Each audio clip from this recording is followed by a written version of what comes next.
Hey everybody, Mano back here, and today we're talking about the Spectral Pages farm. No sooner had we discovered ways to farm these really quickly than Bungie decided to go ahead and nerf those ways to farm them in Wrathborn Hunts, Expunge missions, and the Lake of Shadows Nightfall.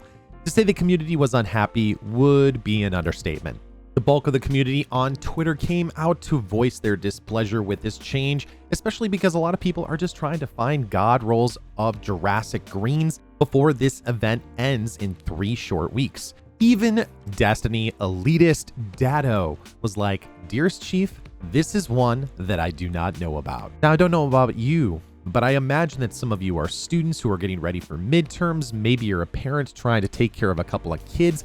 Maybe you're working a really big full-time job and it's after COVID and everything else like that. Not everyone has hours and hours and hours to grind out this event. So it was a disappointment to be sure for the community, but in this video, I am going to show you the fastest post-patch Spectral Page farm in the game, as well as Candy farm. These runs can take about 3 to 4 minutes, but it is a very, very easy way to do it. And if you optimize it, you can get it done really quickly. You can do this solo or with a fire team if you so choose. It will go a little bit faster if everyone's optimized and ready to run. But if you do like this video, gently tap that like button if you so choose and compose a comment down below. And subscribe to the channel if you want to catch more Destiny 2 content. Okay, let's talk about the 2 ways to farm the Spectral Pages and the Candy as fast as possible post-patch. Let's say you are a solo player and you don't want to push too crazy hard. You just want to sit back, enjoy killing some things, and get lots of Candy and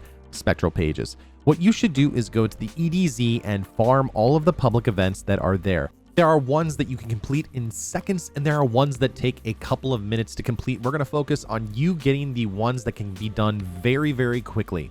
So first of all, if you see a public event here in this area of the sludge, that's going to be the Taken Blight. That is the top one that you want to do because it's very easy to turn heroic and knock out. You can do it in seconds. Next up here in the Whining Cove, you want to be looking for that one because that is the Cabal Excavation. Very easy to complete. Next up in the Gulch, we've got the Injection Rig public event. Also over here in Firebase Hades, there is going to be the Ether Resupply with the Giant Servitor. Now, there's a couple I would skip. In the outskirts, there's the Destroy the Arsenal Walker. I would skip that every time because that does take quite a bit of time to do.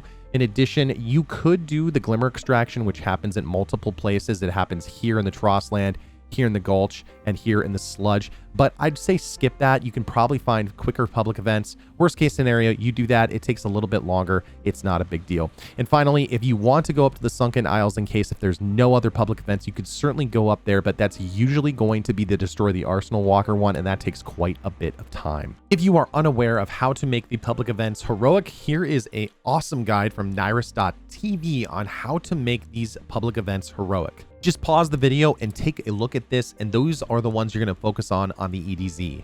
Now, I am going to advocate for you folks making these public events heroic for one reason. If you make these public events heroic, they can actually get done in less than 2 minutes. Let's show you what I mean. For example, here's the Cabal Injection Rig. Here are the vents you're going to shoot. If you rock a Sleeper Simulant for all of these, you can knock these out very, very quickly. For example, as soon as the public event starts, you can see the timer starts up, the shield pops up. While inside the shield, go ahead and hit these vents with a Sleeper Simulant. 1 or 2 shots a pop, and you are taken care of. Kill the final boss at the end, and you're done. That took 1 minute and 15 seconds total. By doing this, it speeds up the amount of time that the vents do their shield thing, and you can move on to the next public event. Here's another example. For the Cabal Excavation, once you destroy the ship, you don't have to stand in the middle anymore. It's all based on how quickly you can burn the boss as he spawns from the drop pod. In a matter of seconds, I can burn him. I don't have to stand by the excavation marker anymore, and we're good to go. Okay, final example, and probably my favorite way to prove that making these heroic are going to be the best bet. And of course, I'm speaking specifically about the 5 that I put up on the screen earlier. All right, we are at the Taken Blight public event. There's a bunch of Guardians out with Sleeper Simulants, Fusion Rifles. We all have Particle Deconstruction on our class item. As soon as we hop in the Blight bubble and then we hop out, we get the Blight receding, and we got the timer on the left-hand side. We're all going to spam Fusion Rifles. As soon as you get the text chat and the notification from Devram that there's a guy coming through, the boss is going to come through. And this is all in real time. I didn't speed this up. We're going to just nuke the Blight instantly. and nuke the boss. Instead of having to go and chase around the different blights and things like that, we can just burn the boss right here. I will say that you don't get any extra spectral pages, and you also don't get any extra candy specifically from making it heroic, but making these specific public events heroic is going to make things go a heck of a lot faster. All right, let's say you want to do something that's a little bit more beneficial for your character. Maybe you want to farm some more materials, maybe get some more bright dust, or maybe you just don't see any public events that are available on Earth. Let's go back to that tweet that Bungie helped put out. You will have noticed that it says the Lake of Shadows Nightfall, but it doesn't say anything about the strike itself. And that is where we are going to make our bacon. You see, with an optimized setup, you can farm the Lake of Shadows strike in under 3 minutes if you're really solid, and with a fire team, if you decide to go solo, maybe under 4 minutes. That's literally 3 times faster than any Vanguard strike you might have, any Crucible match you might have, as well as Gambit. In addition, you'll also get more candy for completing these strikes versus actually going and completing those heroic public events or even just normal public events. Okay, let me show you my loadout for doing this. It's not really anything too crazy. It's just something specific for running the Lake of Shadow strike as quickly as possible. You want to use any kind of a fusion rifle you can. If you can get a Cartesian coordinate with a Vorpal weapon roll, totally great. The exotic you need, Black Talon. If you don't have Black Talon, get a shotgun out. You're going to be using that to knock out the blights. We'll explain here in just a second. Of course, you'll want to make sure that you have the particle deconstruction class item mod, and that goes on your class item. Again, having transversive steps is really solid for this. And guess what? Zur is selling it right now. You can go get it for free if you don't have these. But most people that I know that do play this game do have it, so it's an easy pickup. After that, it really doesn't matter. I've got Sword Ammo Finder just to help out the Black Talon. After that, again, it doesn't really matter. I have arc damage resistance just because there's a lot of arc in this strike, but it's not necessary, not a huge deal. The things you probably want to have, Black Talon or a shotgun, a fusion rifle, transversive steps, particle deconstruction if you're running a fusion rifle. I'm going to show you how to do this run in real time. Load up the normal basic Lake of Shadows strike from the EDZ director and then log in. You might be with the team, you might be with randoms. It's okay, this strategy is blueberry proof. You're going to go ahead, hop through as quickly as you can with your Warlock, and you're going to be dashing a couple of times. So if you can dash, that's going to make things go a little bit faster. Try to jump and dash at the same time. So I've got my Black Talon here. Skip all the enemies. They're all pushovers anyway. They're not going to kill you. Just keep moving on. Now, the Black Talon charged shot will instantly delete those blights. You don't even need to worry about it. Just make sure that your sword is fully charged. So I hopped off my Sparrow here to charge up my Black Talon, and we're moving on.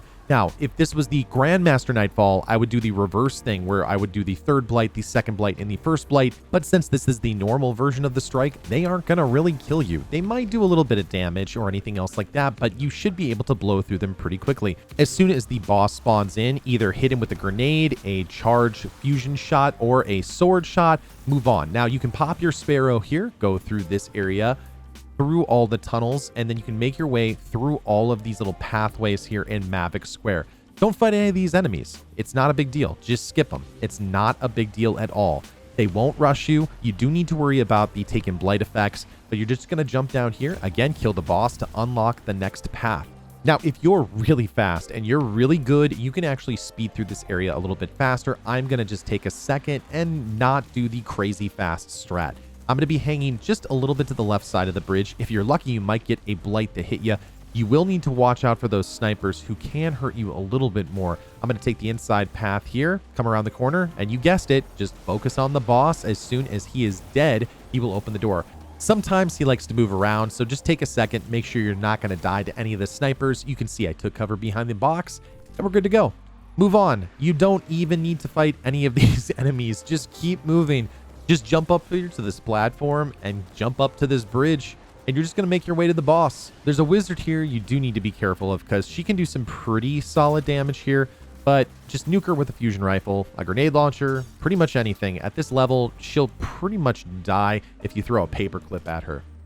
At this point, if you want to farm these enemies for super energy or maybe ammo, you could certainly do that, but I'm just going to skip it and just move on. You do need to be careful because there are a couple of blighting effects in here, but not a big deal. Now, the cool thing about this strat is whether you're solo or with a team, no matter what, When you get into this room, it's going to all pull them into this room. So even if you have blueberries or if you have a team, maybe they've been sitting back behind, maybe they're slower than you, it's going to pull them to the boss. As soon as you break the blight, the boss will spawn up. He's going to have at least 5 to 10 seconds where you can just basically damage him. My teammates just spawned in. One of them's going to super. He knows what's going on. We're going to nuke the boss as quickly as possible. And again, we're not on a team. It's just a random. He sees the boss and he's like, hey, let's slay out. Let's get it done. And the boss is toast. Enjoy some candy and 3 spectral pages.